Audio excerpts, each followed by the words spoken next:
Right, hi everyone, how are you doing? Is alright. So the lads have run out 2-0 winners. We'll show you a couple of goals in today's video as well, a couple of pre-match and after bits of clips as well, courtesy of local media Chronicle as well. Now, after this game, first of all, there was a lot of Newcastle fans not very happy that, you know, there's some errors and some faults with Newcastle's official stream tonight when St. Pat's actually had the game on free on YouTube.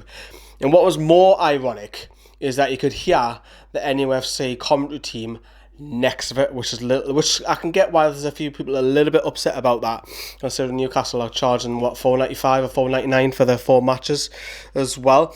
So team news ahead of the game, there was no Jacob Murphy, Paul Dummett or Jamal Lascelles. All three of them were not risked. Murphy and Dummett had knocks, whereas Jamal Lascelles had a tight muscle. So it's understandable that those three were not risked as well. I'm sure they'll play against Hull next week as well. The starting 11, can you read too much into it? I don't think really that you can.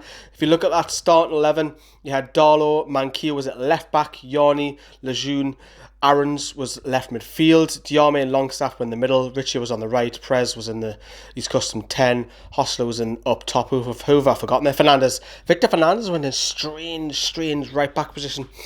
And then on the subs, obviously, Dubravka, Yedlin, Clark, Shelvey, Kennedy, Atsu, Roberts, Armstrong, Gale and Sells. So we had 2 goalkeepers on the bench there.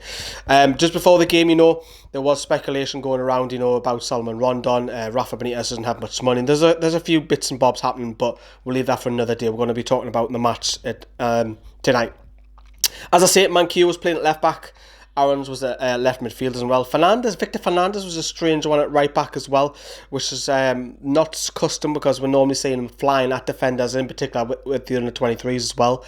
The game itself, let's crack on with it. So the opening 15 minutes, it was all Newcastle. It was you could say that we were the Premier League side, although we had a few of the under 23s in there as well. Eventually, St. Pat's was starting to come in with a lot more, getting a lot more of the ball. Let's be honest, the first half was pretty scrappy. I know we scored the goal and Newcastle were upfield on the counter. St. Pat's really were poor, they couldn't clear it. And there's Geordie lad Sean Longstaff scoring on his debut.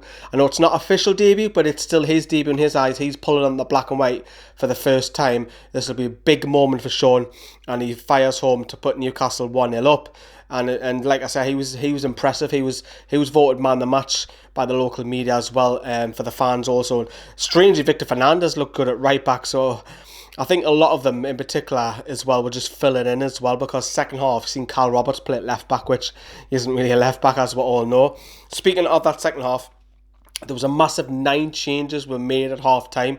I've got the list here. It's Atsu, Yedlin, Sells, Roberts, Armstrong, Shelvey, Clark, Kennedy, Gale. All of those came out. It was only Longstaff and Joseph Yorni who remained on.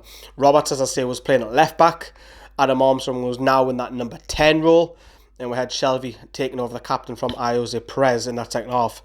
And, you know, just moments in that second half, well, actually, several moments in that second half. There's a few bits and bobs that happen. You know, your typical Shelvey ball, absolutely beautiful to Gale. We'll see that over the season. We're accustomed to that. Clark nearly scored an own goal in that second half. DeAndre Yedlin missed an absolute sitter when the ball was free to him. It looked harder not to score. He somehow put it over. Kennedy was going past players. Kennedy rattled the woodwork as well. So he's starting to, you know, show his quality, and we're going to use him to full extent this season. I cannot wait to see Kennedy have a full season here as well. So it's nice to see him go past players. And we won a penalty when Dwight Gale was fouled later on in the game, up to the 86th minute. Strange enough, I didn't see why Gale didn't step up and take it. It was Christian Atsu. He stood up and he scored, and it was 2-0, game over. Pleased with that, because I think we worked hard. That was the idea. Some decent play and a lot of chances, especially in the second half. So a lot of positives today. It is. It doesn't get any better than that. If someone said to me last Wednesday when we got on the plane and said at the end of the week you're going to play and you're going to play a full 90 minutes and you're going to score, I would have said, yeah, good one. I think you're having us on, but no, somehow it's happened, and no, I've really enjoyed it. I've enjoyed every minute of it, and obviously buzzing to play the first game. I know the result doesn't mean much. It's more about fitness and getting the lads out there. But it's still nice to win games, let's be honest. So we ran out 2-0 winners. Joseph Yorney looked impressive. You know, he had a difficult period, I'm not going to lie, with the under-23s last season. Victor Fernandez at right back, I think he was just filling in. Carl Roberts at left back. So Fernandez and Olo Fernandez did pretty well, and Roberts, they'll probably feel a little bit justified that they're not playing in there further up the field. But, you know, because of injuries and so on, they didn't really have much option, Newcastle, because, let's be honest, you know, you've got Isaac Hayden, who seems to want away. Chancellor Mbemba's in another country. Ashraf Lazar's not being considered. Never Jack Colback. Henri Savé's not there. So we've got a few. There's a few I've probably missed off and missing bodies, but it's a good run out for the lads. You know, they've been over Ireland now almost a week, and top it off with a nice win. Nice to see some local fans see their boys over the week as well. Seen a mini pitch invading, but Johnny hadn't get loads of selfies with fans, which made me laugh. But, you know, the next game next week against Hull, hopefully, you know, we'll see a body come in. There is this talk with Solomon Rondon. We'll see how that develops or not. But hopefully we'll get a signing in before the next week's game. We're at that game. There's 3 or 4 of us. 4 of us heading down to the Hull game. So we'll bring you loads of videos from Hull as well during the day and night time as well. But yeah, good run out. It is. It's nice to win, like I say. But you cannot really read too much into friendlies when it's the first one.